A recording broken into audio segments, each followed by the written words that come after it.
হুজুর এলাকাতে একজন ব্যক্তি আছে, যে এলাকার মানুষ মারা যাওয়ার পর মৃত লাশের কাফনের কাপড়গুলা চুরি করে করে নিয়ে যায়। হুজুর আমার কবরটা ওই কাফন চোরা ব্যক্তিটা উপর থেকে মাটি সরাইতেছে। হুজুর যেদিন আমি তওবা করেছি এরপর কোনো পুরুষ আমার শরীরটা ধরে নাই, দেখে নাই। হুজুর গো, এখন যদি আমার গায়ের কাফনটা চুরি করে, বলেন না গো, আমি তো আমার ইজ্জতের জন্য আল্লাহর কাছে ফানা চাইয়া চাই এই দুনিয়া থেকে কবরে আসছি। এখন আমি আল্লাহ তাআলার কাছে কি জবাব দিব? তার মানে বোঝা যায় কোন মানুষ দুনিয়াতে হাজার হাজার গুনাহ করলেও, দুনিয়াতে লক্ষ লক্ষ গুনাহ করলেও আমার আল্লাহ তাআলার কাছে যদি তওবা করে, আপনারা বলেন আমার আল্লাহ তাআলার ক্ষমা করার ক্ষমতা আল্লাহর আছে নাকি নাই?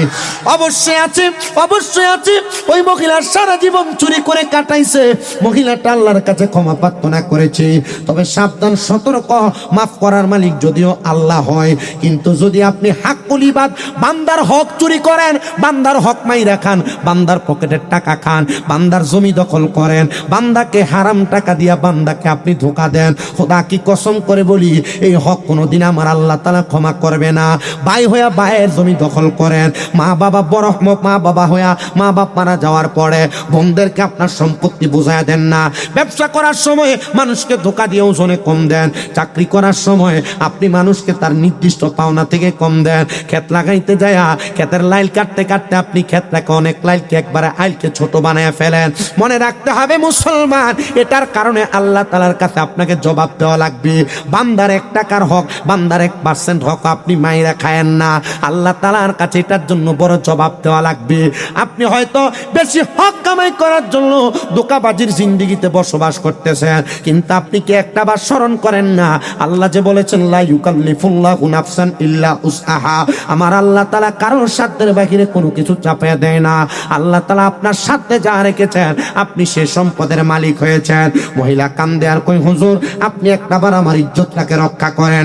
হুজুর বলেন আমি তাড়াতাড়ি ঘুম থেকে লাফ দিয়ে জাগ্রত হইয়া গুরুস্থানের মধ্যে প্রবেশ করলাম। আমি কবরস্থানে যায় দেখলাম ওই মহিলার কবরটার উপর থেকে নিচ থেকে মাটি উপরের দিকে উঠতেছে। আমি কবরের মধ্যে হাতটা দিতে দেরি একজন চোর আমার হাতের সাথে লাগে উপরের দিকে আসছে। আমি বললাম তুমি কেন এমন অত্যাচার জুলুম করতেছ? এটা দেখো হুজুর, এটা আমার স্বভাবে পরিণত হয়ে গেছে। দেখবেন যারা নামাজ পড়ে না, এদের নামাজ না পড়া মানে বেনামাজি থাকে, এটা তাদের স্বভাবে রূপান্তরিত হয়ে গেছে। যারা হারাম খায়, সুদ খায়, ঘুষ খায়, এটা তাদের স্বভাবে পরিণত হয়ে গেছে। যারা মিথ্যা কথা বলে, মিথ্যা কথাগুলা তাদের স্বভাবে পরিণত হয়ে গেছে। যারা মানুষের উপর জুলুম করে, জুলুমটা তার স্বভাবে পরিণত হয়ে গেছে। এজন্য ওয়াদা করতে হবে জুলুম করবা না, নামাজ ছাড়বা না, ইবাদত ছাড়বা না, মানুষের সঙ্গে মিথ্যা বলবা না, মানুষকে ঠকাইবা না, মানুষের উপর অত্যাচার করে মানুষকে চাঁদাবাজি করবা না।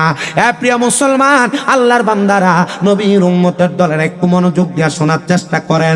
এজন্যই তো আমি আপনাদের কাছে আল্লাহ তাআলার কোরআন থেকে বলেছিলাম যে আল্লাহ বলেছে ওয়ালা তাকুনু কাল্লাযিনা নাসুল্লাহা ফাআনসাহুম আনফুসাহুম উলাইকা হুমুল ফাসিকুন। আল্লাহ তাআলা নিজেই বলেছেন তোমরা তাদের মতো হয়ো না যারা নিজের কথা ভুলে গেছে, আমি আল্লাহ তাদেরকে ভুলাইয়া রাখছি। আল্লাহ তারা কারা? যারা দুনিয়াতে বুঝো না বোঝার ভান ধরতেছে, যারা জানে নামাজ পড়া ফরজ ইবাদত কিন্তু তারা পড়ে না, যারা জানে রোজা রাখা ফরজ ইবাদত কিন্তু তারা করে না, জানার পরেও যারা মানে না, আল্লাহ কিন্তু তাদেরকেই ভুলাইয়া রাখছে। আর তাদের জন্য আল্লাহ তাআলা যন্ত্রণাদায়ক শাস্তি রেডি করে রাখছে। আল্লাহ কেমন শাস্তি গো? বলে এমন শাস্তি যে আপনাদের কাছে বর্ণনা করেছিলাম। আল্লাহ তাআলা এদেরকে 3000 বছর কমপক্ষে আগুনের মধ্যে জ্বালায়া পুরে শাস্তি দিবে। ওই মহিলাটার কবর থেকে ওই কাফন চোরারে ধইরা আল্লাহ আর ওই ওলি বলেন এ ভাই, এই কাপড়ের কাপড় চুরি করে তুমি তোমার মনে কি শান্তি পাও? বলে হুজুর এই কাপড়ের কাপড়গুলা চুরি করে আমি কোনো শান্তি পাই না, তবে এটা আমার নেশাতে রূপান্তরিত হয়েছে। কি? আচ্ছা কাপড়ের কাপড় চুরি করে এটা কি ভালো? বলে না, এটা কি ভালো? এটা আমার নেশাতে রূপ নিয়েছে। আল্লাহর বুজুর্গ বলে বাবা আয় রে আয়, এটা কোনো ভালো কাজ না, আমি তোমারে তওবা করে দেই। মসনবী রুমির মধ্যে আল্লামা জালালউদ্দিন রুমি রাহমাতুল্লাহ আলাইহি নিজে বলতেছে সোহবতে সালে তোরা সালে কুনাত, সোহবতে তালে তোরা তালে কুনাত। ভালো মানুষের সোহবতে থাকলে ভালো হইতে পারবা, খারাপ মানুষের সোহবতে যাইবা খারাপ হয়ে যাইবা। আজকে এলাকার মানুষ যারা টাঙ্গার চরের মানুষ আপনারা ধন্য। হযরতে জহুর আলী শাহ রাহমাতুল্লাহ আলাইহি স্মৃতি সংসদের উদ্যোগে ৭ম আজিমুসান মাহফিল হয়েছে। আজকের মাহফিল থেকে আপনারা কি শিক্ষা নিয়েছেন আমি জানি না, তবে মাহফিল যারা করেছে এদের কপালও ভালো, আপনাদের কপালও ভালো। যদি একটা কথার উপরে আমলে জিন্দেগিতে বাস্তবায়ন করতে পারেন, খোদা কি কসম করে বলি আপনার জন্য সুপারিশ করবে হযরতে জহুর আলী শাহ, আপনার জন্য সুপারিশ করবে বড় বড় আল্লাহর ওলিরা, আপনার জন্য সুপারিশ করবে বড় বড় উলামারা, বড় বড় ফুজালারা, বড় বড় ফরেজগারেরা, এবং আমার নবী রাহমাতুল লিল আলামিন নবীর সুপারিশ তো আপনি অটোমেটিক পাওয়া যাবেন, কারণ আপনি আল্লাহর কোরআন রাসূল পাকের জীবন আদর্শ দিয়ে আপনার জীবন সাজাইছেন। ওই আল্লাহর বুজুর্গ বলেন, এ ভাই তওবা করো, তওবা করো। ওই ছেলে ডাক দিয়ে বলেন, হুজুর আমি এত পাপ করেছি, এত গুনাহ করেছি, এত অন্যায় করেছি, আমার বিশ্বাস আমার আল্লাহ আমারে ক্ষমা করবে না। আপনারা বলেন আমার আল্লাহ ক্ষমা করার ক্ষমতা আমার আল্লাহর আছে নাকি নাই? গফুর গফার নামে তোমার আল্লাহ হো, আল্লাহ বলো রহিম রহমান নামে তোমার আল্লাহ হো, আল্লাহ। এ প্রিয় মুসলমানেরা, আল্লাহর বান্দা ওই বান্দাটারে তওবা করাইছে, তওবা করাইছে। তওবা করানোর পরে ওই আল্লাহর বান্দা বলে, হুজুর আমি যে মরার পরে জান্নাতে যাব এটার গ্যারান্টি কি আপনি একবার বলেন? আচ্ছা বলেন, মরার পরে জান্নাতে যাবে গ্যারান্টি চাইলে আমি দিব? কেউ তো দিবে না। তবে একটা গ্যারান্টি আছে, আল্লাহর কোন বান্দা তাহাজ্জুদ নামাজ আদায় কইরা, কোন নামাজ? তাহাজ্জুদ নামাজ আদায় কইরা ওই বান্দা যদি মুরাকাবা করে, এখানে অনেক আছেন বায়াত হইছেন, বায়াত হইছেন কে কে? বায়াত হইছেন, পীরের হাত ধরছেন কে কে? মুর্শিদের হাত ধরছেন, এমন অনেকে আছে না? অল্প কয়েকজন, অনেকে আছেন বায়াত হন নাই। যে কোনো হক্কানি পীরের হাতে হাত ধরে বায়াত গ্রহণ করবেন। বায়াত গ্রহণ করলে বায়াত গ্রহণের আগের জীবন আর পরের জীবন দুইটা দুই রকম। বায়াত গ্রহণ করলে একটা বান্দার দাম বেড়ে যায়, বান্দা বড় সম্মানিত হয়ে যায়। আর বায়াত গ্রহণ করার পরে দরবারের তালিম তরবিয়তে আপনি শিক্ষা গ্রহণ করতে পারবেন। এই দরবারের তরিকতের লাইনে একটা জায়গা আছে, একটা মাকাম আছে, যে মাকামের নাম হলো মুরাকাবা করার মাকাম। ওই মুরাকাবা যদি শিখতে পারেন, চোখ বন্ধ করলে আনোয়ারা ডাঙ্গার চরে বসে আপনি নবী দেখতে পারবেন। চট্টগ্রামের কর্ণফুলিতে বৈশা নবী দেখতে পারবেন। আপনি মক্কা মদিনা যাওয়াও লাগবে না, আপনি চোখ বন্ধ করলে প্রতিনিয়ত মক্কা আর মদিনা আপনার চোখের সামনে থাকবে। কিন্তু আপনি তো দেখেন না, আপনি চোখ বন্ধ করে দেখেন, দুনিয়ার যত আকাম কুকাম করেন সব আপনার চোখে ধরা পড়ে, ঠিক না? আপনার সব আপনার চোখে ধরা পড়ে। কিন্তু মুরাকাবা ওই মাকামে আপনি পৌঁছাইতে পারলে আপনি চোখ বন্ধ করবেন তো মক্কা মদিনার সামনে, চোখ বন্ধ করে চিন্তা করবেন, আল্লাহ আমার মুর্শিদ হযরতে জহুর আলী শাহ, আমার মুর্শিদ হযরতে তৈয়ব শাহ, আমার মুর্শিদ গৌসুল আজম আজমানদারি, আমার মুর্শিদ উমক, আমার মুর্শিদ তুমক, আল্লাহ আমি আমার মুর্শিদকে স্বপ্নে দেখতে চাই। আল্লাহ মুরাকাবার মাধ্যমে আপনারা দেখিয়ে দিবেন। আর স্বয়ং আপনার মা বাবা যদি কবরে থাকে, মুরাকাবা করে যদি আপনি দেখার চেষ্টা করেন, আল্লাহ আপনাকে দেখিয়ে দিবেন। আল্লাহর ওই বান্দা ডাক দিয়ে বলেন, হুজুর তাহলে আপনি বলেন, আপনি কি আমার জান্নাতের খবর বলতে পারবেন? বলে, হুজুর বাবা না পারবো না, তবে আমি কেমনে দেখি এটা একটা তোমারে শিখিয়ে দিতে পারবো। হুজুর কেমনে? বলে, বাবা তাহাজ্জুদ গুজারি হও, তাহাজ্জুদ গুজারি হইলে দেখতে পারবা, বুঝতে পারবা, চিনতে পারবা, জানতে পারবা। ছেলে তাহাজ্জুদ নামাজ পড়া আল্লাহর দরবারে ধ্যান করে, মুরাকাবা করে, চক্ষু বন্ধ করে করে বলে, আল্লাহ আমি আমার মা বাবারে ছোট্ট বয়সে হারাইছি, আল্লাহ গো আমি আমার মা বাবারে দেখতে চাই। ওই ছেলেটা ডাক দিয়ে বলে, আমার তাহাজ্জুদ গুজার করতে করতে মাত্র 3 দিনের দিন আমি আমার মুরাকাবার মধ্যে দেখতে পাইলাম সুন্দর সুন্দর পোশাক পরা 2 জন পুরুষ, একজন পুরুষ আর একজন নারী, সুন্দর একটা বাগানের মধ্যে কামরার মধ্যে বসে আছে, দামি দামি খানা তারা ভক্ষণ করতেছে। আমি প্রশ্ন করলাম, জিজ্ঞাসা করলাম, কে গো আপনারা? তিনারা তিনাদের চেহারা তুই না তাকে বলে, ও বাবা আমি তো তোমার মা, আমি তো তোমার বাবা। হে আম্মা আব্বা গো, আপনারা তো আরামের খানা আর আরামের জায়গা কেমন করে পাইলেন? আপনারা এমন কোন নেক আমল তো করেন নাই।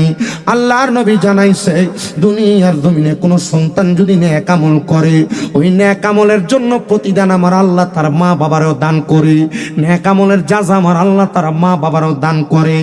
এ সন্তান গো, আমার আল্লাহ তাআলা তুমি যেই দিন তওবা করে আল্লাহর ইবাদতে মনোনিবেশ করেছো, আমার আল্লাহ তাআলা এই জন্য আমি মা বাবারে মাফ করে দিয়েছি। সন্তান কান্না করতে করতে মুরাকাবা ভঙ্গ করে হুজুরের কাছে গেলেন। হুজুরের কদমগুলা ধরে ডাক দিয়া বলেন, হুজুর আল্লাহ নস্তে আমারে ক্ষমা করবেন, আমি আপনার কাছে ক্ষমার ভিখারি, আমি আর জীবনে কোনোদিন কাফন চুরিতে তো যাবই না, আমি বেশি বেশি করে আপনার খেদমতে থাইকা আমি আমার জীবনটারে পরিবর্তন করব। বলে কেমন পরিবর্তন করবা?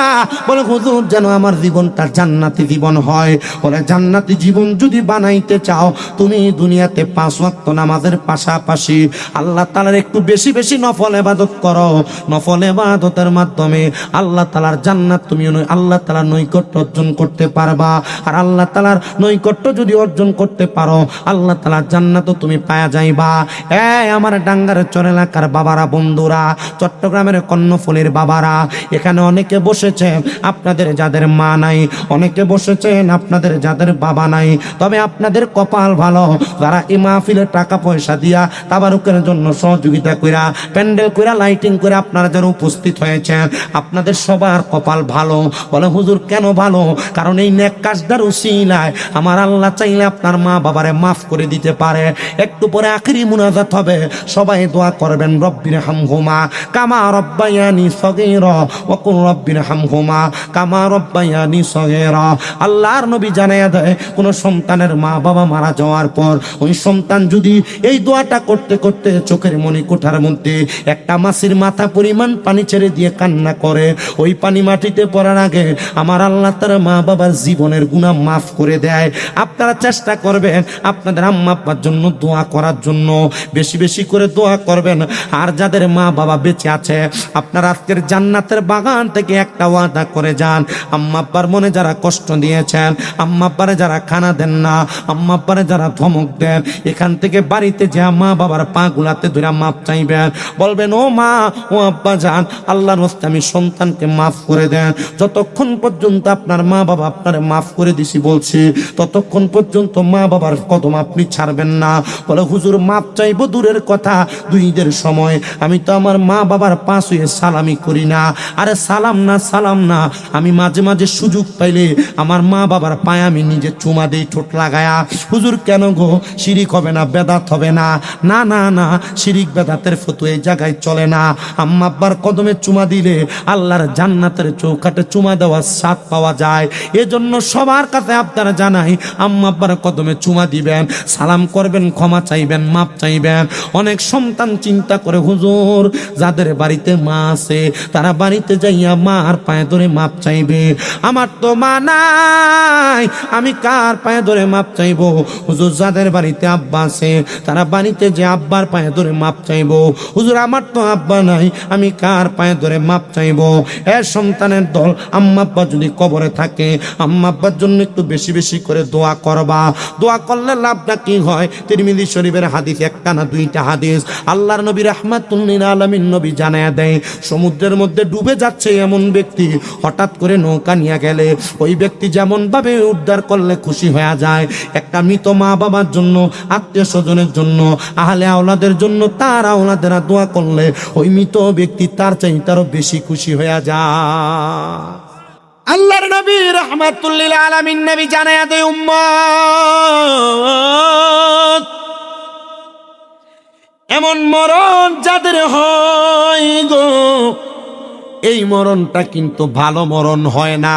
ইয়া রাসূলুল্লাহ কেন বললেন? বলে হ্যাঁ নবীজি গো, কেন এমন মরণ ভালো হয় না আপনি একটা বার জানায়া দেন। নবী আমার বলেন উম্মত এমন মরণ যখন হয় আমার আল্লাহ তাআলার লামকানের মধ্যে আমার আল্লাহ তাআলা তওবা নামক একটা গাছ রাখছেন। ওই তওবা নামক গাছের মধ্যে আমার আল্লাহ তাআলা এতগুলা পাতা রাখছেন, যতগুলা পাতা দুনিয়ার জমিনের মধ্যে মানুষ আছে ততগুলা পাতা ওই গাছের মধ্যে আছে। ওই পাতাগুলার মধ্যে দুনিয়ার প্রত্যেকটা মানুষের নামগুলা লিপিবদ্ধ করা আছে। গাছের পাতাটা যখন জোরে পড়ে যায়, ওই মানুষটার সামনে মালাকুল মাউত আজরাইল চলে আসে। আজরাইল যখন মানুষটার সামনে আসে, আজরাইল আলাইহিস সালাতু ওয়াস সালাম আসার আগে আমার আল্লাহ তাআলা দুইটা ফেরেশতা মানুষগুলার সামনে পাঠায়। যে দুইটা ফেরেশতার চোখের রংগুলা হলো নীল রঙের। ওই ফেরেশতাদের চোখগুলা দেইখা বান্দাটা ভয়ে বিছানার মধ্যে প্রস্রাব করে দেয়, ভয়ে বিছানার মধ্যে মরার সময় পায়খানা করে দেয়। ওই বিছানাটার নাম হলো সাকরাতুল মাউতের বিছানা, মানে মৃত্যুর একবারে শেষ আখের বিছানা। যখন বিছানার মধ্যে প্রস্রাব পায়খানা করে দেয়, ওই মানুষটার সামনে আবার আজরাইল আসে। আজরাইল তো ভয়ঙ্কর একটা চেহারা নিয়ে বান্দার সামনে দাঁড়ায়, বড় বিকট চেহারা নিয়ে বান্দার সামনে দাঁড়ায়। দাঁড়ানোর সাথে সাথে রে ওই আজরাইলের ভয়ঙ্কর চেহারাটা দেখা বারবার বলতে থাকে, রে আজরাইল, আমি এখনো পর্যন্ত মরণের প্রস্তুতি নেই নাই, আমার রুহু তুমি কেমন করে কবজ করবা? আজরাইলের সঙ্গে কথা বলার সময় ওই বান্দা পাপী হওয়ার কারণে, বান্দা গুনাহগার হওয়ার কারণে বান্দার জিহ্বাটা দুই দাঁতের চোয়ালের মাঝখানে আটকা পড়ে যায়। হাই রে, এবার আজরাইলকে বান্দা তার চোখের ইশারা দিয়া বোঝানোর চেষ্টা করে, আজরাইল, আমারে তুমি আমার সেই রুহুটা কবজ কইরো না, আমি এখনো পর্যন্ত মরণের জন্য প্রস্তুতি নেই নাই। আজরাইলের ভয়ঙ্কর চেহারার দিকে তাকায়া থাকতে থাকতে ওই বান্দার চোখটা তখন উল্টে যায়। এবার বান্দাটার শরীর থেকে রুহুটা বাহির করার জন্য আজরাইলে তার হাতটা দিয়ে তার বুকটার মধ্যে একটা থাবা দেয়। ও মুসলমান ইমানদারের দল, ও আমার আজকে এই চট্টগ্রামের কর্ণফুলী ডাঙ্গারচরের বাবারাও, একটু অন্তরের কানটা লাগে শোনো গো। এবার আজরাইল যখন বান্দার বুকটার মধ্যে হাত দেয়, বান্দার এত কষ্ট মনে হয় দুনিয়ার বড় বড় পাহাড়গুলা পাথরগুলা যদি বান্দার বুকের উপরে উঠে দিত, ওই বান্দার যত কষ্ট হইতো আজরাইলের হাতটা রাখলে বান্দার তত কষ্ট হবে। বলে হুজুর কেন এত কষ্ট হবে একটা বার বলেন না? বন্ধুরে, আমার আল্লাহ তাআলা যখন আদম বানায় নাই, আদম বানানোর আগে আমার আল্লাহ তাআলা দুনিয়াতে তিনজন ফেরেশতাকে পাঠাইছেন। একজন ফেরেশতার নাম হলো জিবরাইল, একজন ফেরেশতার নাম হলো মিকাইল, একজন ফেরেশতার নাম হলো ইসরাফিল। এই তিনজন ফেরেশতা দুনিয়াতে আসছে আদম তৈয়ার করার জন্য মাটি নিতে। তিনজন ফেরেশতা মাটিতে যখন হাত রাখছে, মাটির জবান খুলে গেছে। মাটি বলেছে, রে এ ফেরেশতার দল, আমরা মাটি রে তুমি নিয়ে চাও না, কারণ আমার আল্লাহ তাআলা মাটি দিয়ে আদম তৈয়ার করবে, আদম দুনিয়াতে গুনার কর্মকাণ্ড করবে। ফেরেশতার দল মাটির মায়া কান্না শুনে আমার আল্লাহ তাআলার কাছে চলে গেছেন। আল্লাহ ফেরেশতা হযরতে আজরাইলকে বলেছেন, যাও তুমি মাটি নিয়ে আসো। ফেরেশতা আজরাইল একটা থাবা দিয়া মাটির মধ্য থেকে একসাথে 40 মণ মাটি নিয়ে গেছেন। ওই 40 মণ মাটি যখন নিয়ে গেছেন, মাটিকে বলেছেন, এ মাটি, তুমিও আল্লাহর সৃষ্টি, আমি ফেরেশতা আল্লাহর সৃষ্টি, আল্লাহর হুকুম মান্য করা তোমার যেমন কাজ আমার তেমন কাজ, চলো আমার আল্লাহ তাআলার হুকুমে তোমারে দিয়ে আদম তৈয়ার করা হবে, তুমি চলে যাও। এবার মাটি যখন আমার আল্লাহ তাআলার কাছে নিছেন, আল্লাহ বলেছেন তিনজন ফেরেশতা মাটি আনতে পারে নাই, যেহেতু তুমি মাটি আনছো, তোমার নাম আমি আল্লাহ তাআলা জারি করে দিলাম, তোমার নাম আজরাইলের সাথে হয়ে গেল মালাকুল মাউত, মানে হলো মৃত্যুর ফেরেশতা। এখন থেকে তুমি মানুষের রূহ কবজ করবা। ওই আজরাইলের হাতের মধ্যে একসাথে 40 মণ মাটি আসছিল, 40 মণ। আচ্ছা এবার চিন্তা করে দেখেন, একটা আজরাইলের হাতে যদি 40 মণ মাটি আটে, আমার হাতে যেই বোতলটা দেখতেছেন, এই বোতলের মধ্যে পানি আছে 1/2 লিটার। আমি যদি 1000 চেষ্টা করি 1 লিটার রাখা যাবে? 1000 চেষ্টা করলে 5 লিটার পানি রাখা যাবে? কোনোভাবে রাখা সম্ভব না। আজরাইলের হাতের মধ্যে 40 মণ মাটি আছে। আচ্ছা চিন্তা করে দেখেন, যে হাতের মধ্যে 40 মণ মাটি আটে, ওই হাতটা কি বড় নাকি ছোট? অবশ্যই হাতটা অনেক বড়। ওই হাতটা যদি আপনার আমার বুকের মধ্যে রাখে, আমাদের বুকটা চ্যাপ্টা হয়ে যাওয়ার কথা, মুখের মধ্যে রাখলে মুখটা চ্যাপ্টা হয়ে যাওয়ার কথা। এ প্রিয় মুসলমানের দল, একটু অন্তরের কানটা লাগিয়ে শোনেন। আজরাইল তখন আপনার আমার বুকের মধ্যে যখন হাতটা রাখবে, আমাদের তখন রক্ত চলাচল বন্ধ হয়ে যাবে, রক্ত চলাচল করতে পারবে না। তখন আমাদের ঘাড়ের রগগুলা ঠাস ঠাস করে ছিঁড়ে যাবে, হাতের রগগুলা ছিঁড়ে যাবে, পায়ের রগগুলা ছিঁড়ে যাবে। হাই রে, যখন আমাদের এই রগগুলা ছিঁড়ে যাবে, রক্ত চলাচল করতে পারবে না, তখন আমাদের রক্তগুলা নাক আর মুখে দিয়া বের হবে। এত কষ্ট দেওয়া হবে গো। কষ্ট দেওয়ার পরে বান্দার রুহুটা এবার কবজ করা হবে। বান্দার রুহুটা যখন আজরাইলে টান দিবে, রুহুটা নিয়ে যাওয়ার পরে ওই আজরাইলকে কেউ কোনো বাধা দিয়া রাখতে পারবে না। আল্লাহর নবী জানায়া দেয়, একটা জীবিত ছাগলকে, একটা বকরিকে যদি জীবিত অবস্থায় লটকা দিয়া জবে না কইরা চামড়াটা টাইনা টাইনা ছিঁড়া ফেলা হয়, ওই বকরির যত কষ্ট হবে, একটা বেঈমান বেআমল বেনামাজি হারাম কর বেরোজদারের রোজাটার, ওই বেরোজদারের ওই হারাম করের একটা বেঈমানের রুহুটা টাইনা ছিঁড়া ফেললে, রুহুটা বাহির করার সময় তার এমন কষ্ট হবে, নবীজি গো, এমন কষ্ট তো আপনার উম্মত সহ্য করতে পারবে না। নবী আমার জানায়া দেয়, তাহলে তারা যেন নামাজি হয়ে যায়, তারা যেন মুত্তাকি হয়ে যায়, তারা যেন ইমানদার হয়ে যায়, তারা যেন মুমিন ফরেজগার হয়ে যায়। ও দয়ার নবী গো, রাহমাতুল লিল আলামিন নবী গো, রুহুটা যখন কবজ করবে তার অবস্থাটা কেমন হবে? বলে তার দেহটা দুনিয়াতে পড়ে থাকবে, তার রুহু যখন আজরাইলে নিয়ে যাবে, আজরাইল তার নাকের মধ্যে একটা কাপড় লাগায়া রুহুটা নিয়ে উপরের দিকে যাবে। আরে ওই রুহুটা ডাক দিয়া বলবে, আজরাইল তুমি আমার এত তাড়াতাড়ি কই লইয়া যাও? যদি তুমি জানতা আমার আল্লাহ তাআলা আমার জন্য কত যন্ত্রণাদায়ক শাস্তি রেডি করে রাখছে, তাহলে তুমি আমার এত তাড়াতাড়ি নিয়ে যাইতা না। আজরাইল তখন আবার নিয়ে যাবে রে, আবার নিয়ে যাবে সামনের দিকে, প্রথম আসমানের দরজার মধ্যে দাঁড়ায়া যাবে। প্রথম আসমানের দরজার মধ্যে অসংখ্য ফেরেশতারা দাঁড়ায়া দাঁড়ায়া ওই বান্দাটার দিকে তারা থু থু থু থু নিক্ষেপ করবে। আজরাইল জিজ্ঞাসা করবে, রে ফেরেশতারা দল, তোমরা কেন বান্দার রূহের দিকে থুতু নিক্ষেপ করো? তখন জবাব দিবে, অন্য কোনো কারণে না, বান্দা দুনিয়াতে গুনাহ করার কারণে বান্দার রূহটা একটা দুর্গন্ধযুক্ত রূহ হয়ে গেছে। বান্দার দুর্গন্ধযুক্ত রূহুর দুর্গন্ধ আমরা সহ্য করতে পারি না, এই জন্য আমরা বান্দার দিকে থুতু নিক্ষেপ করি। এ মুসলমান, দেখবেন আপনারে ডাঙ্গার চরের বহু মানুষ নামাজ তো পড়ে না, সুদের ব্যবসাটা বড় ভালোভাবে করে না?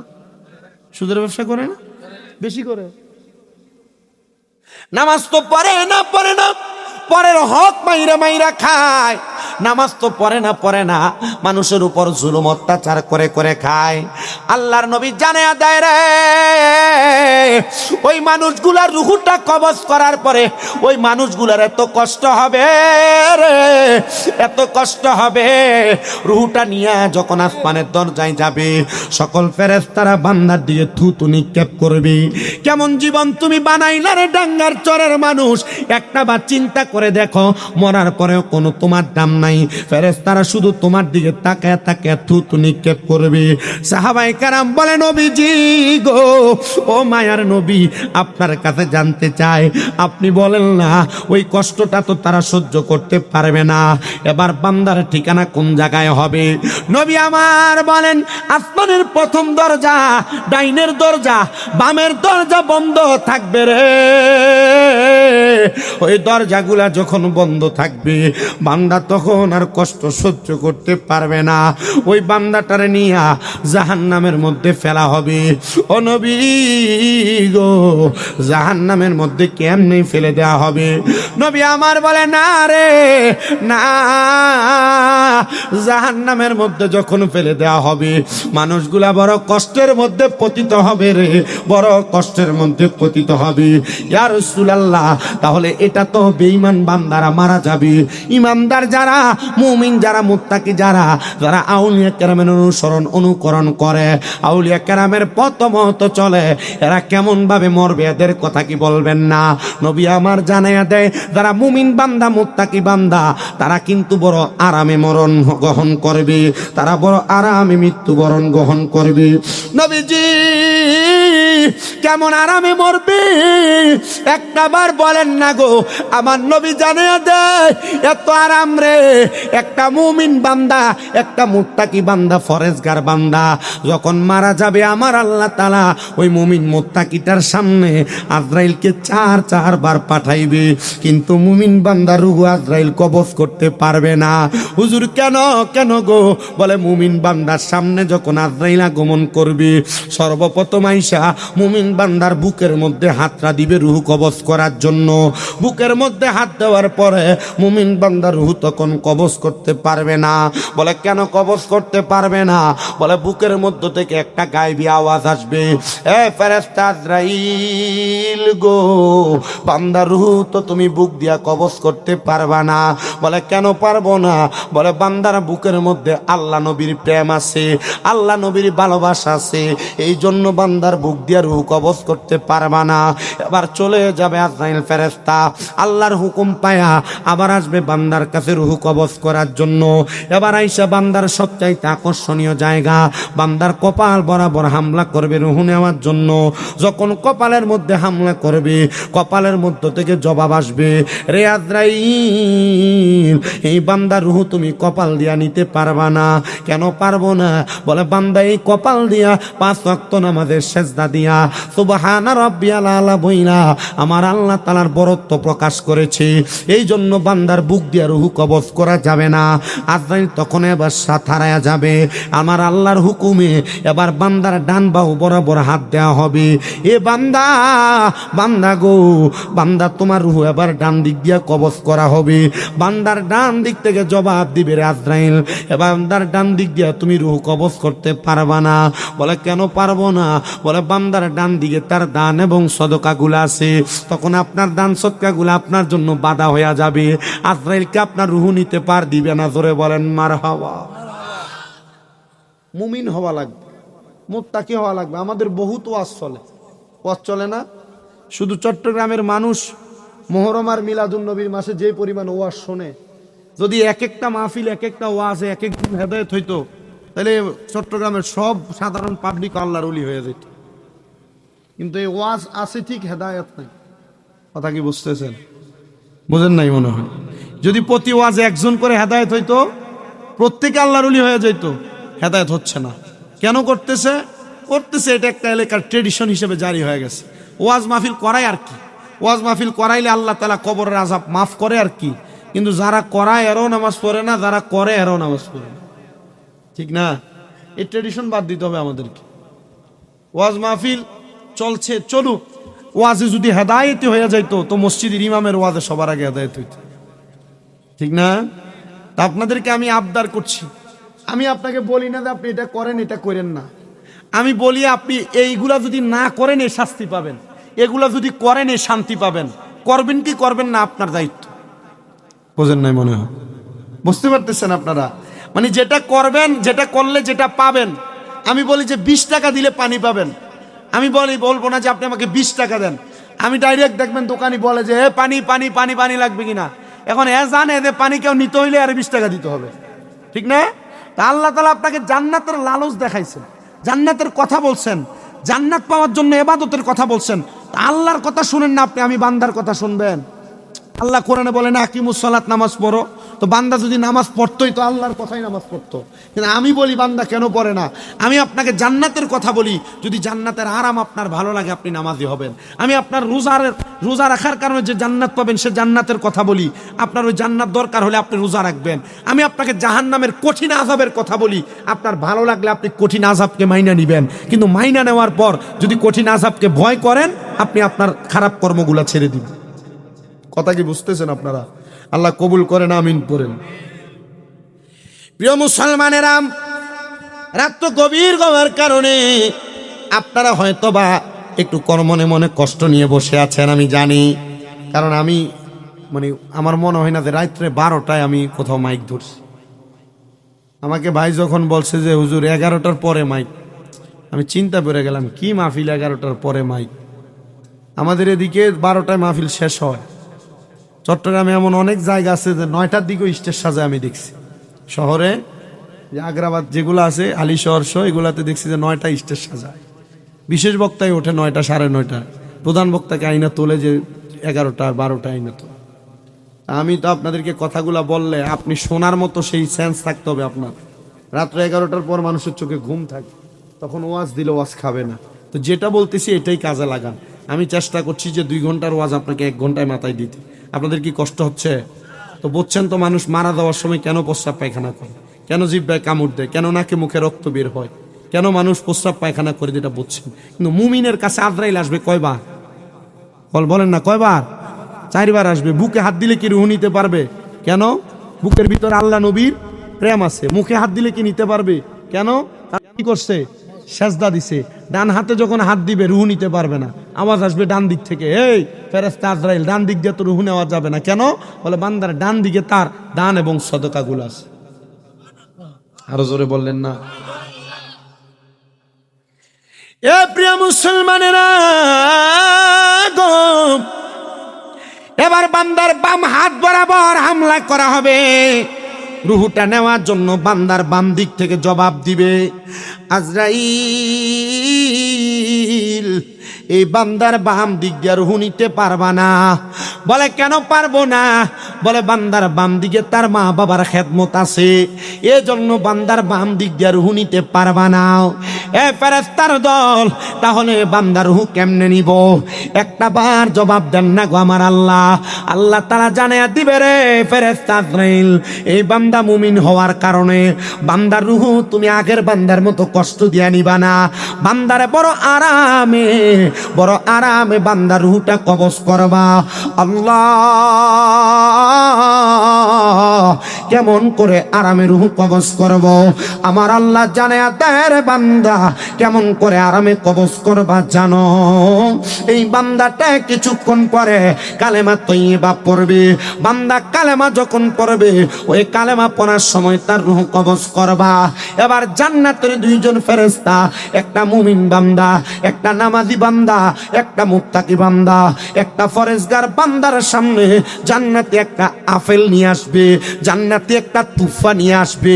ওই জান্নাতি তুফাটা বান্দাটার সামনে যখন ধরবে, বান্দার সামনে ধরার সাথে সাথে ওই বান্দাটা জান্নাতি তুফাটা হাতের মধ্যে নিয়ে বান্দা সুন্দর করে, বান্দা এবার ঘুম থেকে জাগ্রত হবে।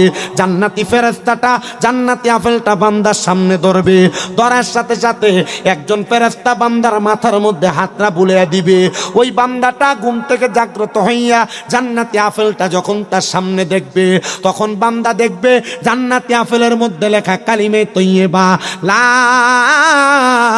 ইলাহা ইল্লাল্লাহু মুহাম্মাদুর রাসূলুল্লাহ সাল্লাল্লাহু আলাইহি ওয়াসাল্লাম। জোরে জোরে পড়েন সুবহানাল্লাহ। ওই বান্দা যখন দেখবে কালিমে তৈয়বা লেখা, ওই কালিমা তৈয়বাটা বান্দা তার জবান দিয়া পড়বে। আজরাইল ততক্ষণে বান্দা কালিমা পড়ার সময় বান্দার জবান দ্বারা যে বাতাস বের হয়েছে, ওই বাতাসের মাধ্যমে বান্দার রুহটা কবজ করবে। নবীজি গো, এই বান্দা কি মরার কোনো কষ্ট টের পাবে না। আগের বান্দার তো চামড়া চিরা চিরা ফেললে যেমন কষ্ট, এমন কষ্ট পাইছে। মুমিন বান্দা, নামাজি বান্দা, মুত্তাকি বান্দা, ফরজ বান্দা কি এমন কোনো কষ্ট পাবে না? নবী আমার বলে না না না, এমন কোনো কষ্ট পাবে না। নবীজি গো, কষ্ট যেহেতু পাবে না, কেমন করে মরবে একটু বলেন না। আমার নবী বলেন, উম্মত, ওই বান্দাটার যখন রুহু কবজ করা হবে, একটা ছোট্ট বাচ্চা দুধের জন্য কান্নাকাটি করলে তার মাথার মধ্যে হাতটা বুলিয়ে দেওয়ার পরে ওই বাচ্চা যেমন আরামসে ঘুমায়া যায়, একটা মুমিন বান্দা এমন আরামে ঘুমায়া যাবে, মরার কষ্ট টের পাবে না। মুমিন বান্দা কষ্টই টের পাবে না, কিন্তু বেঈমান বান্দার কষ্ট কম না বেশি? অনেক কষ্ট পাইছিল না? রুহু যখন নিয়ে গেছিল ফেরেশতা নাকে কাপড় লাগাইছে, কিন্তু মুমিন বান্দার রুহুটা কবজ করার পরে যখন আজরাইল আলাইহিস সালাতু ওয়াস সালাম ওই রুহুটা নিয়ে যাবে, দেহ পরে থাকবে জমিনে, রুহু ডাক দিয়ে বলবে, আজরাইল তুমি আমারে কেন এত আস্তে আস্তে নিয়ে যাও? আর বেঈমানের রুহু বলবে, কেন তুমি আমার এত তাড়াতাড়ি নিয়ে যাও? এ আজরাইল তুমি কেন আমার এত আস্তে আস্তে নিয়ে যাও? যদি তুমি জানতা আমার আল্লাহ তাআলা আমার জন্য কত মহামূল্যবান রত্ন রেডি করে রাখছে, জান্নাত রেডি করে রাখছে, তাহলে তুমি আমাকে আরো তাড়াতাড়ি নিয়ে যাইতা। আল্লাহ গো কি জান্নাত রেডি করে রাখছেন। এবার ফেরেশতা আজরাইল বান্দার রূহটা নিয়ে আসমানের দিকে যাবে। আসমানের অসংখ্য ফেরেশতারা দাঁড়ায়া দাঁড়ায়া বান্দার দিকে আহলান ওয়া সাহলান মারহাবান মারহাবান বলে বান্দারে স্বাগতম জানাবে। কিন্তু বেঈমান বান্দারে থুতু নিক্ষেপ করেছিল। মুমিন বান্দা মুত্তাকি বান্দাদেরকে স্বাগতম জানায়া জানে উপরের দিকে নিয়ে যাবে। মুসলমান হে নবীর উম্মতের দলেরা, আশিক রাসূলের দলেরা, ও আল্লাহর বান্দার দলেরা, এবার যখন বান্দাটার উপরের দিকে নিয়ে যাবে ওই বান্দার জন্য আসমানের সকল দরজা খোলা থাকবে, জান্নাতের দরজাগুলা খোলা থাকবে। একটা দুইটা না, 8টা জান্নাতের দরজা খোলা থাকবে। বান্দাকে বলা হবে যেই দরজা তোমার পছন্দ তুমি সেই দরজা দিয়ে জান্নাতের মধ্যে প্রবেশ করো। আল্লাহ, জান্নাত অনেক পরের জায়গা, জান্নাতের আগে আছে অনেক বড় জায়গা ফুলসেরাত, ফুলসেরাতের আগে আছে অনেক বড় জায়গা মিজান, মিজানের আগে অনেক বড় জায়গা হাসরের ময়দান, হাসরের ময়দানের আগে অনেক বড় জায়গা কবর। আল্লাহ গো এই জায়গাগুলা কেমনে বান্দা পাড়ি দিবে? বলে কবরের মধ্যে যাওয়ার পর আল্লাহর অসংখ্য ফেরেশতারা বান্দার চেহারা দেখে দেখে বুঝবে বান্দা মুমিন, বান্দা মুত্তাকি, বান্দা ফরেজগার। তখন বান্দা অটোমেটিকলি হাসরের ময়দানে যাওয়ার পর হাসরের ময়দানে মানুষগুলা যখন উপস্থিত হইয়া যাবে গো, ওই হাসরের ময়দানটা হবে বড় ভয়ঙ্কর। হাসরের ময়দানের মধ্যে তামার মতো উত্তপ্ত গরম হবে। হাসরের ময়দানে প্রত্যেকটা মানুষের মাথার একবারে 12 মাথার একবারে এক বিগত পরে একটা দুইটা না 12টা সূর্যের তাপ দেওয়া হবে। ওই সূর্যের তাপগুলা যখন দেওয়া হবে মানুষগুলার মাথার মগজগুলা টকবক টকবক করে করে ফুটে তাদের কান দিয়া বের হবে। নবীজি গো এই কষ্ট তো আমরা সহ্য করতে পারবো না। আমার নবী বলে সবাই তো এমন কষ্ট পাবে না। নবীজি হাসরের ময়দানে কারা কারা যাবে আমার নবী জানাইয়া দেয়। হাসরের ময়দানে নামাজিও যাবে, হাসরের ময়দানে বেনামাজিও যাবে, হাসরের ময়দানের মধ্যে রোজাদার যাবে, হাসরের ময়দানে বেরোজদার যাবে, হাসরের ময়দানে হালাল কর যাবে, হারাম কর যাবে। নবীজি গো হালাল কর হারাম কর যেহেতু সবাই যাবে, এরা কি একই রকম কষ্ট পাবে? আমার নবী কয় হাসরের ময়দানে শুধু এমন ভাবে যাবে না, পুরুষ নারী যত দেখো, ছেলে মেয়ে যত দেখো, সবাই উলঙ্গ অবস্থায় হাসরের ময়দানে উঠে যাবে। উলঙ্গ অবস্থায় হাসরের ময়দানে যে উঠবে, ইয়া রাসূলুল্লাহ, সন্তান কি মার দিকে তাকাবে না? সন্তান কি বাবার দিকে তাকাবে না? পুরুষ কি নারীর দিকে তাকাবে না? নারী কি পুরুষের দিকে তাকাবে না? নবী আমার বলে না না না না না না না না, একজন আরেকজনের দিকে তাকাইতে পারবে না। নবীজি কেন গো, কেন তাকাইতে পারবে না? আমার নবী বলে যখন মাথার উপরে সূর্যের তাপগুলা দেওয়া হবে, এত কষ্ট দেওয়া হবে, এত আযাব দেওয়া হবে, একজন আরেকজনের দিকে তাকানোর মতো কোনো সুযোগ পাবে না, কোনো সময় পাবে না, তাকানোর মতো তাদের ইচ্ছাও পোষণ হবে না। ইয়া রাসূলুল্লাহ, ইয়া হাবিবাল্লাহ, নবীজি এমন কষ্ট যে পাবে, এই কষ্ট কি তারা সহ্য করতে পারবে? আমার নবী কান্দে আর বলে না না না, এরা তো কষ্টগুলা সহ্য করতে পারবে না। শুধু কষ্ট সহ্য করতে পারবে না এমন না, এমন না, ওই আল্লাহর বান্দাগুলার সামনে যারা যারা নামাজি হবে গো, আমি নবীজি পশ্চিম দিক থেকে হাসরের ময়দানের মধ্যে উপস্থিত হয়ে যাব। আমি নবীর মাথা মুবারকের উপরে লাওয়ায়ে হামদের একটা প্রশংসার জায়গা থাকবে। ওই সূর্যের তাপ আমি নবীর মাথা মুবারকে লাগবে না। আমি নবীর পা মুবারকের নিচে আল্লাহ তাআলা আমি নবীর মাকামে মাহমুদ দিয়া দিবে। আমি নবী ওই মাকামে মাহমুদের মধ্যে দাঁড়াইব, আর আমার উম্মতকে নামাজি কে রোজাদার কে দুনিয়াতে আল্লাহ তাআলার কাছে ফরেজগার আমি নবীজি টান দিয়া দিয়া টান দিয়া দিয়া তাদেরকে আমি নবীর ওই জায়গার মধ্যে নিব। নবীজি গো আপনি নবী যে তাদেরকে এই জায়গায় নিবেন, তো যারা দুজকে যাবে তাদের অবস্থা কেমন হবে? নবী জানে আদি উম্মত, উম্মতের দল যারা দুজকে যাবে এদের অবস্থা বড় ভয়ঙ্কর। নবীজি আপনি কি আমাদেরকে সুপারিশ করবেন না? আমার নবী জানিয়ে দেয়, যারা আমি নবীর হুকুম আহকাম মেনেছে তারাই আমি নবীর সুপারিশ পাবে। নবী বলবে, আবু বকর তুমি লও দুজকের খবর, উম্মত নি দুজকে যায় আমার। কোথায় বাবা উসমান গনি তুমি লও কাউসারের পানি, উম্মতের করাও না আহার।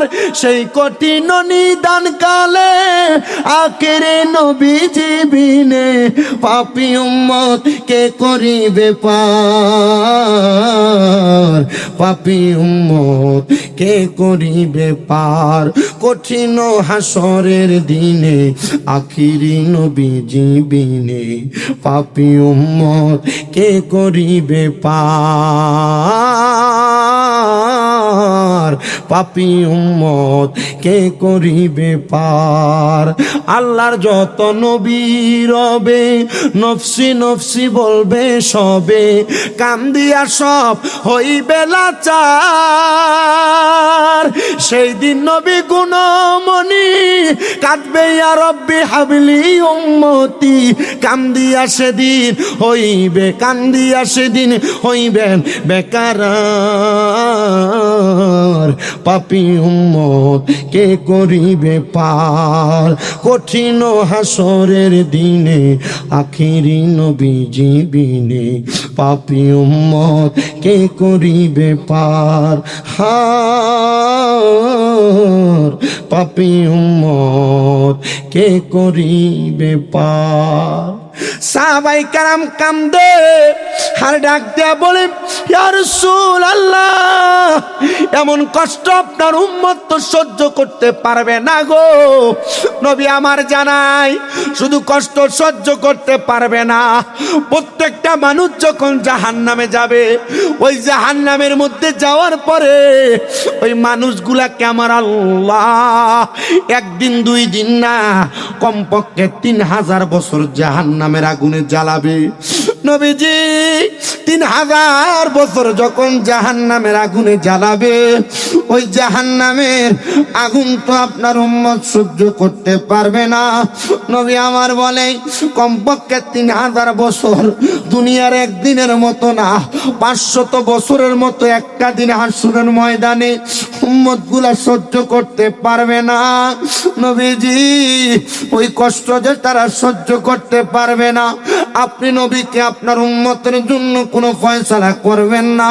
নবী বলে, আমি আমার উম্মত যারা আমি নবীর পথ মতে চলেছে, আমি নবীর আদর্শ অনুসরণ করেছে, আমি নবী তো তাদের জন্য সুপারিশ করব। নবীজি জাহান্নামে যারা যাবে এদের কঠিন যন্ত্রণার কথা আপনি আমাদেরকে জানিয়ে দেন। নবী আমার জানাই, এমন যন্ত্রণা দেওয়া হবে গো, ওই যন্ত্রণা উম্মত যখন সহ্য করতে পারবে না। নবীজি কেমন যন্ত্রণা?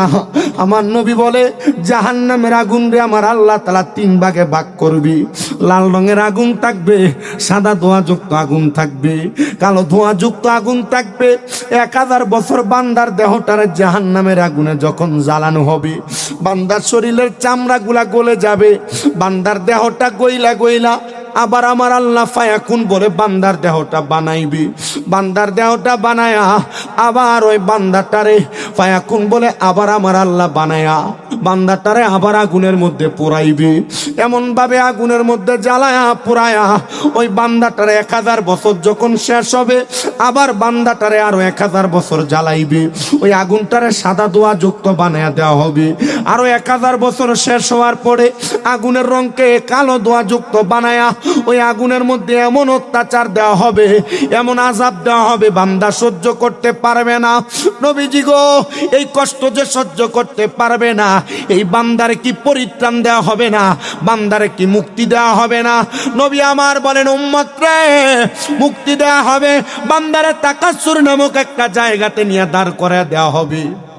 বান্দারে দাঁড় করে দেওয়ার পর বান্দারে প্রশ্ন করা হবে, এ বান্দা 3000 বছর আগুনের মধ্যে জ্বলেছ, বান্দা কি বলবা বলো? আপনি হয়তো মনে চিন্তা করতেছেন 3000 বছর পরে আমাকে একটা জায়গায় দাঁড় করে দিলে আমি বলবো আমাকে মাফ করে দাও, ক্ষমা করে দাও। নবী আমার জানায় না না না, তখন তারা আল্লাহর কাছে ক্ষমা চাইবে না, তখন তারা মাপ চাইবে না। নবীজি কেন ক্ষমা চাইবে না, মাপ চাইবে না? বলে ক্ষমা চাইবেই বা কেমনে, ক্ষমা চাইবেই বা কেমনে? কারণ বান্দাটা তখন 3000 বছর আগুনে জ্বলার কারণে বান্দা 3 বার বলবে মোয়ে পানি, মোয়ে পানি, মোয়ে পানি বলে 3 বার চিৎকার করবে। বান্দা পানি পানি বলে চিৎকার করবে। সাহাবীরা কান্দে আর বলে নবী তখন কি ওই বান্দাটারে পানি দেওয়া হবে না? নবী আমার বলেন উম্মত হ্যাঁ পানি দেওয়া হবে, তবে দুনিয়ার কোনো পানি দেওয়া হবে না। অন্যান্য জাহান্নামীদেরকে জাহান্নামের আগুনের মধ্যে জ্বালানোর কারণে যেই রক্ত আর পুষগুলা নিচে পড়ছে ওই রক্ত আর পুষগুলা দেওয়া হবে, নেও বান্দা তুমি পান করো। ওই রক্ত আর পুষগুলাকে বলে তিনাতুল খাবাল। ওই তিনাতুল খাবালগুলা বান্দাকে দেওয়া হবে। রক্ত পুষগুলা এমন একটা পাত্রের মধ্যে, গ্লাসের মধ্যে, মগের মধ্যে করে দেওয়া হবে। ওই পাত্রের মধ্যে পানিগুলা দেওয়ার সাথে সাথে পাত্রটা আগুনের মধ্যে গরম উত্তপ্ত করলে একটা কয়লা যেমন লাল থাকে, ওই গরম উত্তপ্ত কয়লাওয়ালা আগুনের মধ্যে বান্দার আগুনের গ্লাসটা লোহার আগুনওয়ালা গাছের মধ্যে বান্দারে তিনাতুল খাবাল দেওয়া হবে। বান্দার সামনে যখন নিবে বান্দা কি তখন ওই পানি পান করবে? নবী আমার জানায়া দেয় বান্দার গলাটা একবার শুকনা কাঠের মতো হয়ে যাবে। বান্দা পানির পিপাসা সহ্য করতে না পাইরা ওই তিনাতুল খাবাল বান্দার জিহ্বাতে ঢেলে দিবে। বান্দার জিহ্বা গলে যাবে, পেটের নাড়ি বুড়িগুলা গলে যাবে। বান্দার পায়খানার রাস্তা দিয়ে থরথর থরথর করে বান্দার এই পায়খানাগুলা পানিগুলা পড়বে। বান্দার নাড়ি বুড়িগুলা গইলা গইলা বান্দার পায়খানার রাস্তা দিয়ে পড়বে। নবীজি এমন কষ্ট আমরা কেউ সহ্য করতে পারবো না।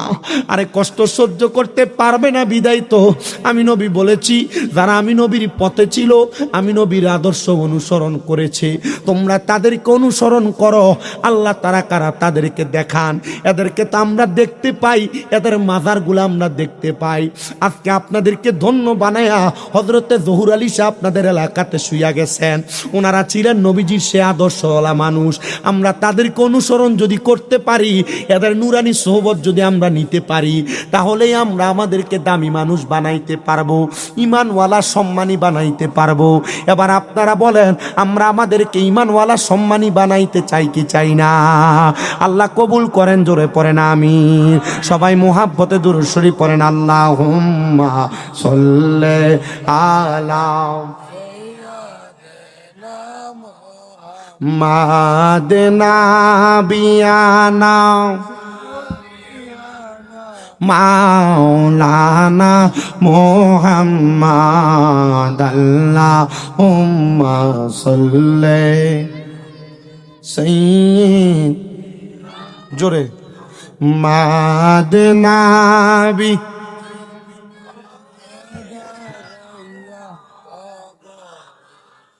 দয়াল নবীর ইশকের আগুন লাইগাছে যার কলিজায়, হায়রে প্রাণ বরিয়া জানাই সালাম ওই নবীজির পাক রওজায়। আল্লাহুম্মা সাল্লি মুহাম্মাদ নবিয়ানা মাও। প্রিয় মুসলমান ভাইরা আমার, গভীর মনোযোগ দিয়ে বয়ান শ্রবণ করবেন। আমি আপনাদের কাছে এমন একজন জান্নাতি বান্দার ইবাদতের কথা বলি। আপনারা এখন অনেকে আছেন ব্যবসা করেন, কোনো বরকত হয় না, রোগবালা মুসিবত ছাড়ে না, ঘরের মধ্যে রোগবালা মুসিবত যায় না, বিপদ যায় না, টেনশন যায় না, আছে না অনেকে? এ বাবা, আল্লাহর ওই বুজুর্গ বলেন আমি আল্লাহ তাআলার কোরআনুল কারীমের একটা আয়াতের উপর ভিত্তি করে আমি একটা আমল করতাম, যে আমলটা হইল ওয়ামিনাল লাইলি ফাতাহাজ্জাত বিহি নাফিলাতাল লাকা আসা আইয়াবাসাকা রাব্বুকা মাকামাম মাহমুদা। আল্লাহ তাআলা নবীকে বলেছেন, আপনি রাতের কিছু অংশ তাহাজ্জুদের নামাজ আদায় করেন। যদি আপনি তাহাজ্জুদের নামাজ আদায় করেন, অতি সত্বর আপনারে মাকামে মাহমুদ, প্রশংসার জায়গা দান করা হবে। আমি ওই কথার উপর ভিত্তি করে নবীজি যখন তাহাজ্জুদের নামাজ পড়েছে, আম্মা জান আয়েশা সিদ্দিকা রাদিয়াল্লাহু তাআলা আনহা থেকে হাদিস বর্ণিত, তিনি বলেন, ইয়া রাসূলুল্লাহ, আপনি রাত্রে বেলা যখন তাহাজ্জুদের নামাজ পড়েন, আপনি এত লম্বা রুকু করেন, এত সেজদা করেন, এত লম্বা নামাজ আদায় করেন, আমি তো একটু ভয় পাওয়া যায়। নবীজি গো, ও দয়ার নবীজি, আপনি নবীজি কেন তাহাজ্জুদ গুজার করেন? আপনি নবীকে তো আমার আল্লাহ তাআলা জান্নাতের অধিকারী, জান্নাতের মালিক বানায়া দিছে। নবী আমার বলে, আয়েশা, আমি নবীজি আমার জন্য ইবাদত করি না, আমার উম্মত যেন আমি নবীর কথা মোতাবেক ইবাদতটা করে, এজন্য আমি দয়াল নবীজি রাহমাতুল লিল আলামিন নবী তাহাজ্জুদ করি। আল্লাহ তাআলা যেন আমার উম্মতের তাহাজ্জুদের উসিলায় কিছু দান করে, আমি নবী এই জন্য তাহাজ্জুদের নামাজ আদায় করি। প্রিয় মুসলমানেরা শুনো, অন্তরের কানটা লাগা শোনো, আল্লাহর ওই বুজুর্গ বলে, আমি তাহাজ্জুদের নামাজ আদায় করতেছিলাম, তাহাজ্জুদের নামাজ আমি সব সময় আদায় করি। হঠাৎ একদিন আমি তাহাজ্জুদ নামাজরত অবস্থায় আমার ওযু ছুটে গেছি। আমি ওযু করার জন্য যখন বাহিরে গেলাম, বাহির থেকে আইসা আমি আমার ঘরের মধ্যে নামাজ আদায় করতেছি। এমন টাইমে আমি নামাজ শেষ করে যখন সেজদার মধ্যে গেলাম, আমি সেজদায় যেয়ে দেখতেছি আমার ঘরের মধ্যে একজন মহিলা, উনি আমার খাটের তলার মধ্যে অবস্থান করতেছি। আমি ওই মহিলাকে ডাক দিলাম, এ মহিলা, আমি একজন পুরুষ মানুষ, আমি নিজে কোনো নারীদের সংস্পর্শে যাই না, তুমি কেন আমার ঘরের মধ্যে লুকায়ন করলা? মহিলাটা কান্না করতে করতে হাত জোর করে ডাক দিয়ে বলে, হুজুর, আমার স্বভাব হলো চুরি করা, আমি মানুষের বাড়ি বাড়িতে যা চুরি করি। হুজুর গো, এলাকার মানুষ আমার চুরি করার সময় তাড়া করার কারণে আপনার ঘরের দরজাটা খোলা দেখা আমি আপনার ঘরের মধ্যে প্রবেশ করেছি। হুজুর, আল্লাহর রাস্তে আমারে ক্ষমা করে দেন। আপনি যদি এই মুহূর্তে আমারে ক্ষমা না করেন, আর যদি তাদের হাতে উঠাইয়া দেন, এরা আমার উপর অত্যাচার করবে, অনাচার করবে। হুজুর বলেন, মহিলার কথা মোতাবেক আমি তার ওয়াদা করাইলাম, আর কোনোদিন তুমি চুরি করবা না। বলো, মহিলা তার কথাটা মানলেন, মাইনা আর কোনোদিন চুরি করেন নাই। হুজুর, আপনি এত রাত্রে কেন ঘুমান না? বলে, ঘুমাই না, কারণ হলো একটা, আমি গভীর রজনীতে সজাগ থাইকা থাইকা তাহাজ্জুদ নামাজ আদায় করি। আমি আমার জীবনে আর তাযকিরাতুল আউলিয়া কিতাবের মধ্যে 288 জন আল্লাহর ওলির জীবনী লেখা, আমি প্রত্যেকটা আল্লাহর ওলির জীবনী পড়েছি। আমি পড়ে পড়ে দেখলাম প্রত্যেকটা আল্লাহর ওলি তারা তাদের জীবনে তাহাজ্জুদ গুজারি ছিল। তারা রাত্রবেলা ফজরের আগে উইটা উইটা তাহাজ্জুদ করত, কারণ তারা জানে ওই তাহাজ্জুদ গুজারি আল্লাহর ওলিরা আল্লাহরে পাওয়ার একটা সহজ মাধ্যম হলো তাহাজ্জুদের সালাত। ওই আল্লাহর বুজুর্গ মহিলাকে বলে, এ মহিলা, আমি তাহাজ্জুদ নামাজ পড়ি, আল্লাহ যেন আমার গোপন সম্পদ দান করে, আল্লাহ যেন আমার আল্লাহর প্রিয় বান্দা বানায় দেয়, আল্লাহর নৈকট্য যেন আমি অর্জন করতে পারি। মহিলা বলে, আমি আর কোনোদিন ইবাদত ছাড়া দূরে থাকবো না, আমি কোনোদিন চুরি করব না, এবং 5 ওয়াক্ত নামাজের পাশাপাশি আমি তাহাজ্জুদের নামাজ আদায় করব।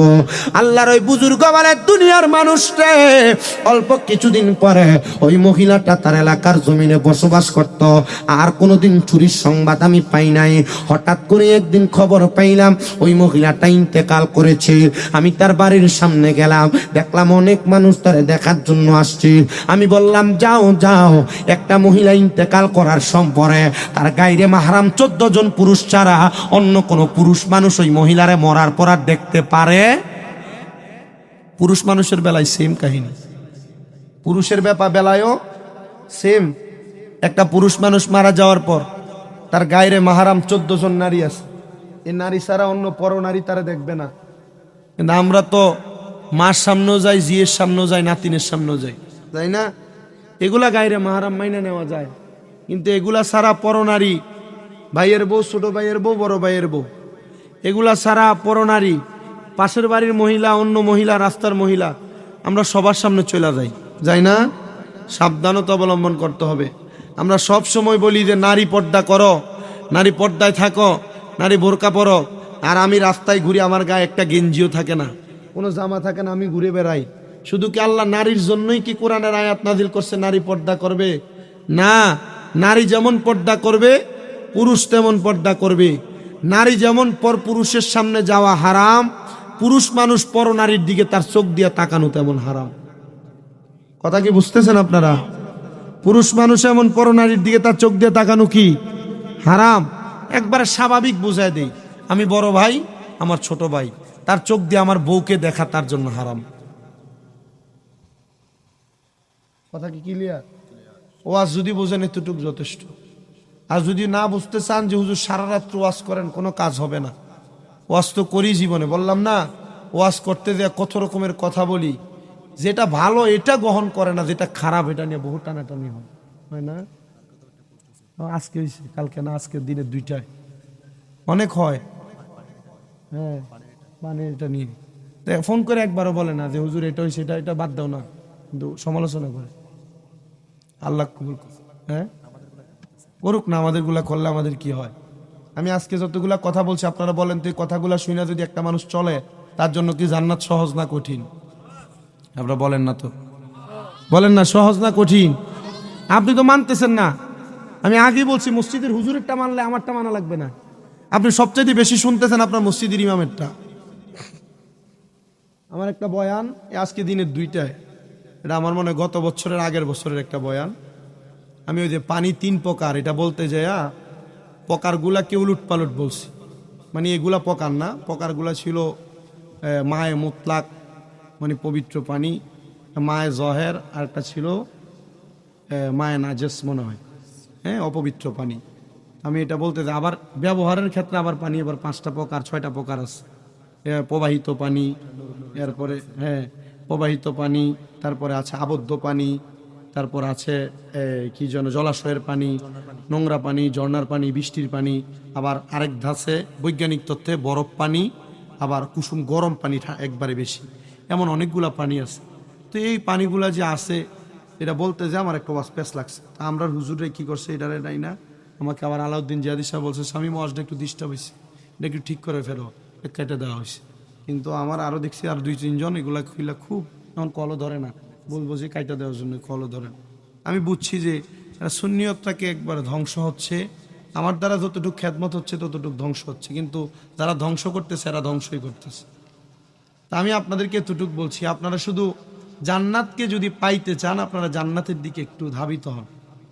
আপনি পরনারীর দিকে যদি না যান, আপনি জান্নাতে যাইতে পারবেন। এবাদতে যদি মনোনিবেশ করেন, আপনি জান্নাতে যাইতে পারবেন। আপনি যদি জাহান্নামকে ভয় করেন, আপনি জান্নাতে যাইতে পারবেন। জান্নাতকে যদি মোহাব্বত করেন, আপনি জান্নাতে যাইতে পারবেন। আপনি জাহান্নামকে ভয় করলে জাহান্নাম থেকে আপনি দূরে থাকবেন। আমি স্বাভাবিকভাবে আপনাদের দিকে আসছি। আপনারা কবুল করুক আল্লাহ, আপনাদেরকে আল্লাহ কবুল করুক। আমিন পড়েন, আরো জোরে পড়েন আমিন। তো মহিলা আর কোনো পরনারীর দিকে যায়, পরপুরুষের দিকে যায় নাই, তাকায় নাই। তো তাকায় নাই যেহেতু, ওই মহিলাটা যখন ইন্তেকাল করছে এলাকার সব মানুষ আসছে, কিন্তু জানাজা দিবে কোনো মানুষ তার জানাজায় যায় না, কোনো মানুষ তার জানাজায় যায় না। জানাজায় যখন যায় না, এলাকার সব মানুষগুলো জানাজা থেকে দূরে সরে গেছে। দেখবেন এলাকায় তো অনেক মানুষ মারা যায়, এমন নর্মাল ফ্যামিলির মানুষ মারা গেলে শত শত মানুষ চলে আসে। আমার এমন অনেক পয়সাওয়ালা মারা যায়, মানুষ 2 কাতার 3 কাতার পুরাইতে কষ্ট হয় না? কেন হয়? তার কৃতকর্মের কারণে, তার বাজে কর্মের কারণে। ওই মহিলার জানাজায়ও মানুষ আসে না, কিন্তু ওই বুজুর্গ বলেন যেহেতু কোনো মানুষ আসে না, আমি চিন্তা করলাম মহিলাটার দাফন হওয়া দরকার। দাফন হওয়া দরকার মনে করে অন্য এলাকা থেকে আমি 2-3 জন মানুষ আমার সহচর বানায় আনলাম। তাদেরকে নিয়ে একটা মহিলা দ্বারা তার গোসল শেষ করলাম। গোসল শেষ করায় ওই মহিলাটারে আমি জানাজা দিয়া তার কবরের মধ্যে নামায়া তার দাফন কার্য শেষ করে আমি বাড়িতে চলে গেলাম। তো ওই বাড়িতে যাওয়ার পরে হঠাৎ করে আমি দেখলাম, আমি যখন ঘরের মধ্যে ঘুমাইছি, ঘুমের ঘরে স্বপনে ওই মহিলাটা আমার কাছে হাত জোর করে করে কান্না করতেছে। আপনারা এখানে অনেকে আছেন মা হারা, অনেকে আছেন আপনারা বাবা হারা। মা বাবা মারা যাওয়ার পরে অনেকেই মা বাবাকে স্বপ্ন দেখেন, অনেকে দাদা দাদিকে স্বপ্ন দেখেন, অনেকে আত্মীয় স্বজনদেরকে স্বপ্ন দেখেন, দেখেন না? অনেকেই দেখে থাকেন। প্রিয় মুসলমান শোনো, আল্লাহর বান্দা বলে আমি স্বপ্নের মধ্যে দেখতে পাইলাম ওই মহিলাটা আমার কাছে হাত জোর করে করে কান্না করতেছে। আমি জিজ্ঞাসা করলাম, ও মহিলা তুমি কেন এমন ভাবে কান্না করো? মহিলা বলে, হুজুর আমি আমার সারাটা জীবন চুরি করে করে কাটাইলাম, কিন্তু চুরি করে কাটানোর পরে যেদিন আমি আপনার ঘরে আপনার কাছে ধরা খাইছি হুজুর, ওই দিন থেকে আমি চুরি করা থেকে তওবা করেছি। আমি নিয়ত করেছি 5 ওয়াক্ত নামাজের পাশাপাশি আমি তাহাজ্জুদের নামাজটা আদায় করব। হুজুর আমি তাহাজ্জুদের নামাজ আদায় করতাম, আমি কোনো পুরুষের সামনে যাই নাই, 7 দিন পর্যন্ত কোনো খানাও আমি খাই নাই, খাবার না খাইতে খাইতে ইবাদতরত অবস্থা আমি ইন্তেকাল করেছি। আপনি আমার জানাজা করেছেন হুজুর, যেহেতু আপনি আমার জানাজা করে আমার হকটা আদায় করেছেন হুজুর, এখন কি আপনি আমার ইজ্জতটাকে রক্ষা করবেন? হুজুর বলেন, এ মহিলা, স্বপ্নের মধ্যে কথোপকথন হচ্ছে, এ মহিলা তোমার ইজ্জত আমি কেমনে রক্ষা করব? তুমি তো একজন মৃত মহিলা। আল্লাহর বুজুর্গরে মহিলা বলে, হুজুর ও হুজুর গো, আমার কবরটা তো আপনি দিয়েছেন আজকে সকালবেলা অথবা দুপুর বেলা। হুজুর এলাকাতে একজন ব্যক্তি আছে যে এলাকার মানুষ মারা যাওয়ার পর মৃত লাশের কাফনের কাপড়গুলা চুরি করে করে নিয়ে যায়। হুজুর আমার কবরটা ওই কাফন চোরা ব্যক্তিটা উপর থেকে মাটি সরাইতেছে। হুজুর যেদিন আমি তওবা করেছি এরপর কোনো পুরুষ আমার শরীরটা ধরে নাই, দেখে নাই। হুজুর গো এখন যদি আমার গায়ের কাফনটা চুরি করে, বলেন না গো, আমি তো আমার ইজ্জতের জন্য আল্লাহর কাছে ফানা চাইয়া চাইয়া এই দুনিয়া থেকে কবরে আসছি, এখন আমি আল্লাহ তাআলার কাছে কি জবাব দিব? তার মানে বোঝা যায় কোন মানুষ দুনিয়াতে হাজার হাজার গুনাহ করলেও, দুনিয়াতে লক্ষ লক্ষ গুনাহ করলেও আমার আল্লাহ তাআলার কাছে যদি তওবা করে, আপনারা বলেন আমার আল্লাহ তাআলার ক্ষমা করার ক্ষমতা আল্লাহর আছে নাকি নাই? অবশ্যই আছে, অবশ্যই আছে। ওই মহিলার সারা জীবন চুরি করে কাটাইছে, মহিলাটা আল্লাহর কাছে ক্ষমা প্রার্থনা করেছে। তবে সাবধান, সতর্ক, মাফ করার মালিক যদিও আল্লাহ হয়, কিন্তু যদি আপনি হাক্কুল ইবাদ বান্দার হক চুরি করেন, বান্দার হক মাইরা খান, বান্দার পকেটের টাকা খান, বান্দার জমি দখল করেন, বান্দাকে হারাম টাকা দিয়া বান্দাকে আপনি ধোঁকা দেন, খোদা কি কসম করে বলি এই হক কোনোদিন আমার আল্লাহ তাআলা ক্ষমা করবে না। ভাই হইয়া ভাইয়ের জমি দখল করেন, মা বাবা বড় মা বাবা হইয়া মা বাপ মারা যাওয়ার পরে বোনদেরকে আপনার সম্পত্তি বুঝায় দেন না। ব্যবসা করার সময় মানুষকে ধোঁকা দিয়ে ওজনে কম দেন, চাকরি করার সময় আপনি মানুষকে তার নির্দিষ্ট পাওনা থেকে কম দেন, ক্ষেত লাগাইতে যায় ক্ষেতের লাইল কাটতে কাটতে আপনি ক্ষেতটাকে অনেক লাইলকে একবারে আইলকে ছোট বানায় ফেলেন। মনে রাখতে হবে মুসলমান, এটার কারণে আল্লাহ তাআলার কাছে আপনাকে জবাব দেওয়া লাগবে। বান্দার 1 টাকার হক, বান্দার 1% হক আপনি মাইরা খায়েন না, আল্লাহ তাআলার কাছে এটার জন্য বড় জবাব দেওয়া লাগবে। আপনি হয়তো বেশি হক কামাই করার জন্য ধোঁকাবাজির জিন্দেগিতে বসবাস করতেছেন, কিন্তু আপনি কি একটাবার স্মরণ করেন না আল্লাহ যে বলেছেন লা ইউকাল্লিফুল্লাহু নাফসান ইল্লা উসআহা, আমার আল্লাহ তাআলা কারোর সাধ্যের বাহিরে কোনো কিছু চাপিয়ে দেয় না। আল্লাহ তাআলা আপনার সাধ্যে যা রেখেছেন আপনি সে সম্পদের মালিক হয়েছেন। মহিলা কান্দে আর কই, হুজুর আপনি একটাবার আমার ইজ্জতটাকে রক্ষা করেন। হুজুর বলেন, আমি তাড়াতাড়ি ঘুম থেকে লাফ দিয়ে জাগ্রত হইয়া গুরুস্থানের মধ্যে প্রবেশ করলাম। আমি কবরস্থানে যায় দেখলাম ওই মহিলার কবরটার উপর থেকে নিচ থেকে মাটি উপরের দিকে উঠতেছে। আমি কবরের মধ্যে হাতটা দিতে দেরি একজন চোর আমার হাতের সাথে লাগে উপরের দিকে আসছে। আমি বললাম, তুমি কেন এমন অত্যাচার জুলুম করতেছ? এ ডাক দিয়ে কই, হুজুর এটা আমার স্বভাবে পরিণত হয়ে গেছে। দেখবেন যারা নামাজ পড়ে না, এদের নামাজ না পড়া মানে বেনামাজি থাকে, এটা তাদের স্বভাবে রূপান্তরিত হয়ে গেছে। যারা হারাম খায়, সুদ খায়, ঘুষ খায়, এটা তাদের স্বভাবে পরিণত হয়ে গেছে। যারা মিথ্যা কথা বলে, মিথ্যা কথাগুলা তাদের স্বভাবে পরিণত হয়ে গেছে। যারা মানুষের উপর জুলুম করে, জুলুমটা তার স্বভাবে পরিণত হয়ে গেছে। এজন্য ওয়াদা করতে হবে, জুলুম করবা না, নামাজ ছাড়বা না, ইবাদত ছাড়বা না, মানুষের সঙ্গে মিথ্যা বলবা না, মানুষকে ঠকাইবা না, মানুষের উপর অত্যাচার করে মানুষকে চাঁদাবাজি করবা না। এ প্রিয় মুসলমান, আল্লাহর বান্দারা, নবীর উম্মতের দলের একটু মনোযোগ দিয়ে শোনার চেষ্টা করেন। এজন্যই তো আমি আপনাদের কাছে আল্লাহ তাআলার কোরআন থেকে বলেছিলাম যে আল্লাহ বলেছে, ওয়ালা তাকুনু কাল্লাযিনা নাসুল্লাহা ফাআনসাহুম আনফুসাহুম উলাইকা হুমুল ফাসিকুন। আল্লাহ তাআলা নিজেই বলেছেন তোমরা তাদের মতো হয়ো না যারা নিজের কথা ভুলে গেছে, আমি আল্লাহ তাদেরকে ভুলে রাখছি। আল্লাহ তারা কারা? যারা দুনিয়াতে বুঝো না বুঝার ভান ধরতেছে, যারা জানে নামাজ পড়া ফরজ ইবাদত কিন্তু তারা পড়ে না, যারা জানে রোজা রাখা ফরজ ইবাদত কিন্তু তারা করে না, জানার পরেও যারা মানে না, আল্লাহ কিন্তু তাদেরকেই ভুলে রাখছে। আর তাদের জন্য আল্লাহ তাআলা যন্ত্রণাদায়ক শাস্তি রেডি করে রাখছে। আল্লাহ কেমন শাস্তি গো? বলে এমন শাস্তি যে আপনাদের কাছে বর্ণনা করেছিলাম। আল্লাহ তাআলা এদেরকে 3000 বছর কমপক্ষে আগুনের মধ্যে জ্বালায়া পুরে শাস্তি দিবে। ওই মহিলাটার কবর থেকে ওই কাফন চোরারে ধইরা আল্লাহ আর ওই অলি বলেন, এ ভাই এই কাপড়ের কাপড় চুরি করে তুমি তোমার মনে কি শান্তি পাও? বলে হুজুর এই কাপড়ের কাপড়গুলা চুরি করে আমি কোনো শান্তি পাই না, তবে এটা আমার নেশাতে রূপান্তরিত হয়েছে।